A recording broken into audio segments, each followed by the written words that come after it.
I welcome you to this lecture. It's all about the sun. Understanding solar radiation is essential for the understanding of how the climate system works. At the end of this lecture, actually, you will understand how is the energy received from the sun, the thermal radiation, how is that distributed over the Earth's surface. Okay, the lecture has 3 parts: an introduction. All right. In the introduction, one of the key things that you learn is about the solar constant and how much does it vary because of sunspots. Okay.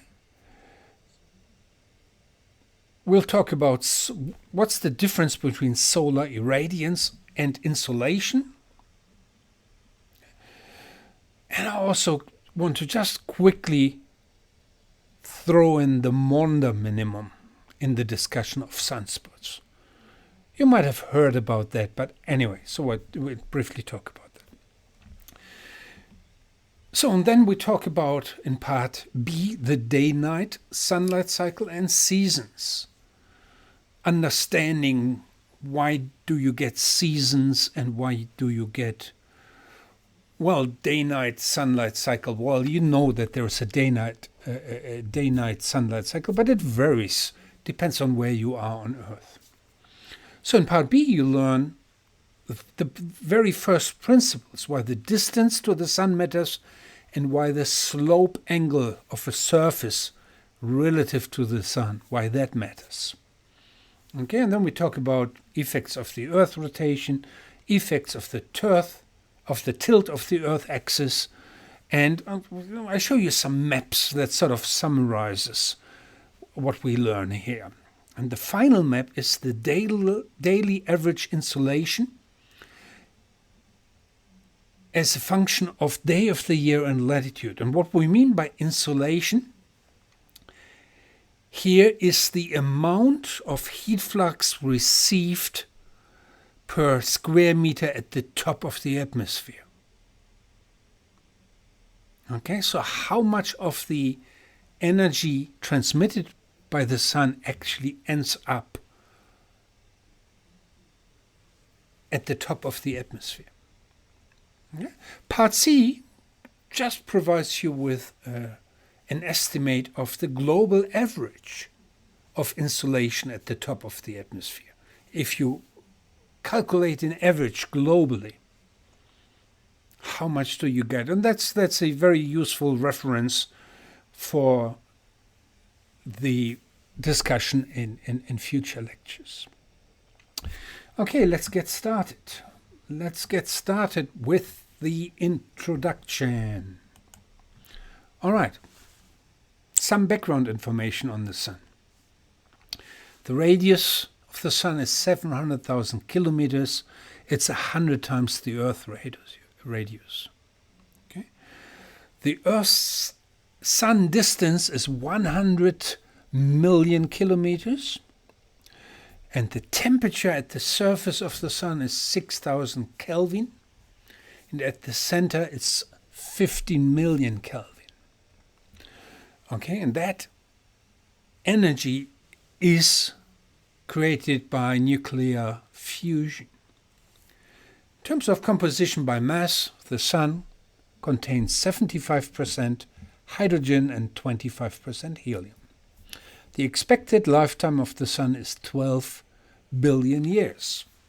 And the sun has variable features, which constitute a small fraction of the total energy. Sunspots, flares, and the corona, an aura of plasma that surrounds the sun.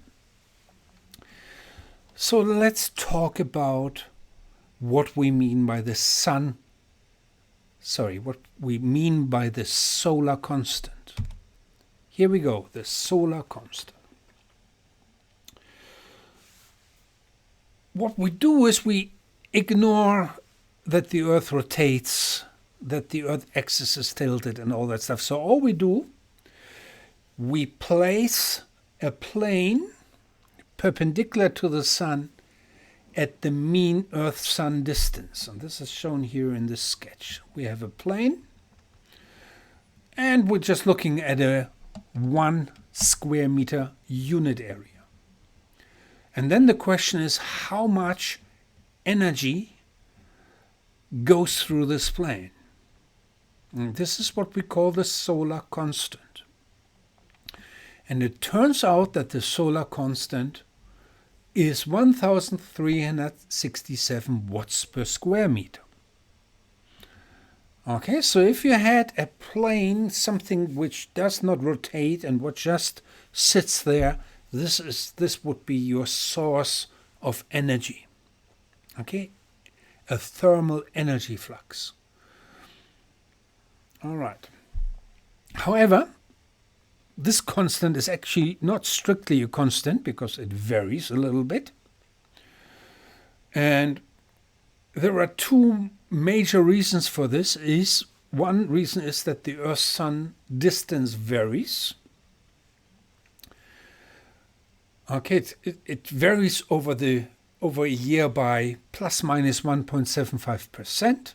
So the Earth is closest to the Sun in January and farthest away in July.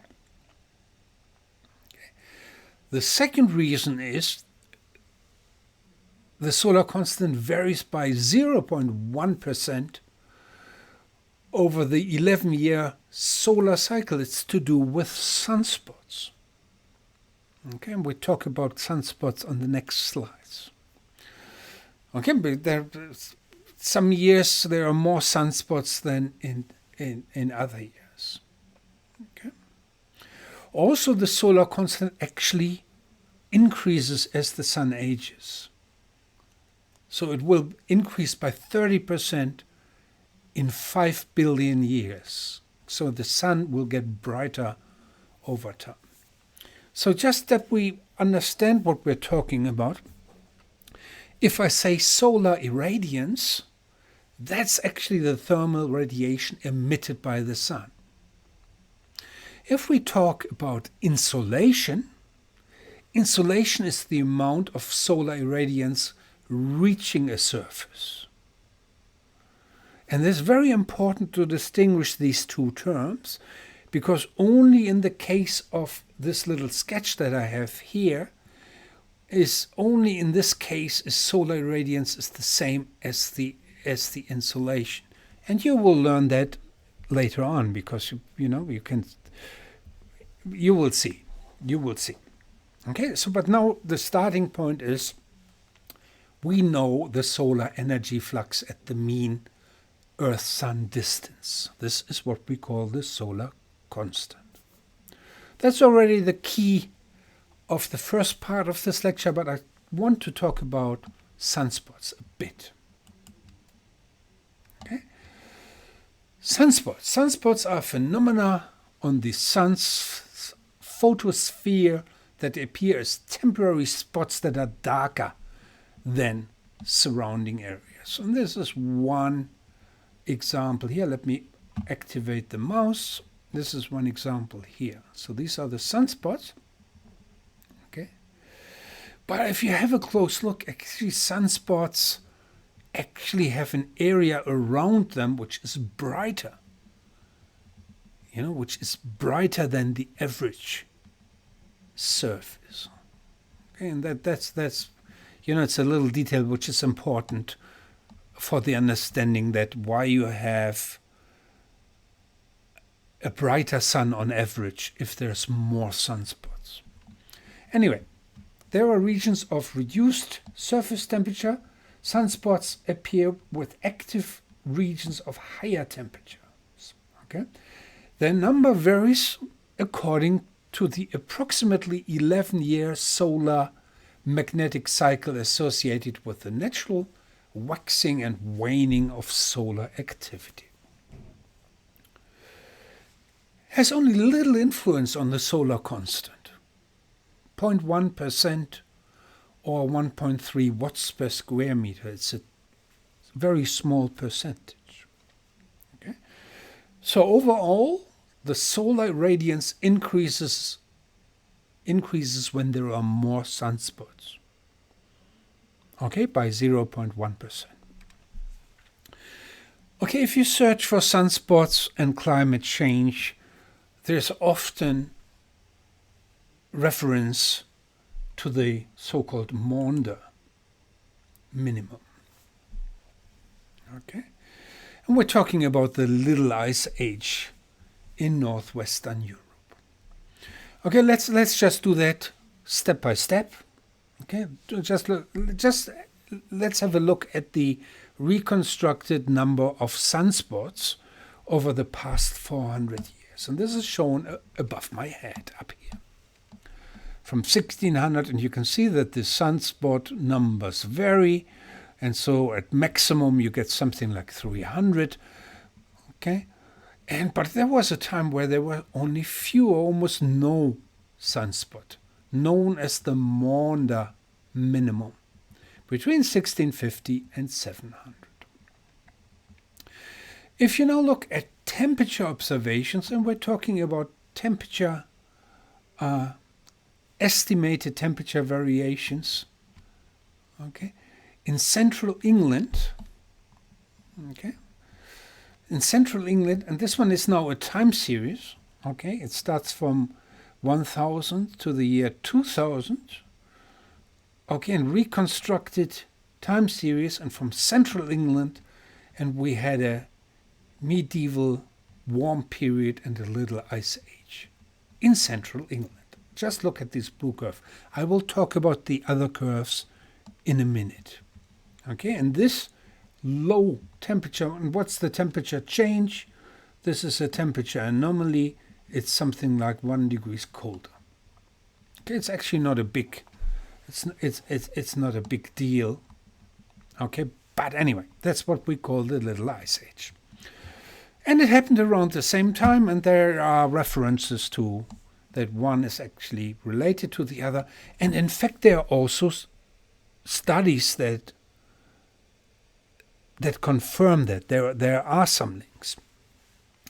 However, the most important message related to this Maunder minimum is that this minimum is only a very regional signature. It only a very regional, related to England, okay, or central England, to that area of Europe. If you look at the reconstructed temperatures of the entire northern hemisphere, for example, which is the red curve, you don't see the warm period and you don't see the Little Ice Age. So it's a regional phenomenon. Okay. And there's another course here, which another curve in green, which is the northern hemisphere, only the extratropical regions, and only the summertime. But you can also you can't see any signature of the Little Ice Age. Just for completeness, I tell you what there are links, and models suggest a link between the Maunder minimum and the so-called North Atlantic Oscillation, influencing climate in the northern hemisphere on interannual timescales, on timescales of 2 to 6 years, but also having regional, not influencing the northern hemisphere in the same way, having very strong regional differences. And you will learn about the North Atlantic Oscillation in later lectures. Okay, but this is the link. There are some links, but only to something we know as interannual climate variability. So, all right, this is the end of the first part.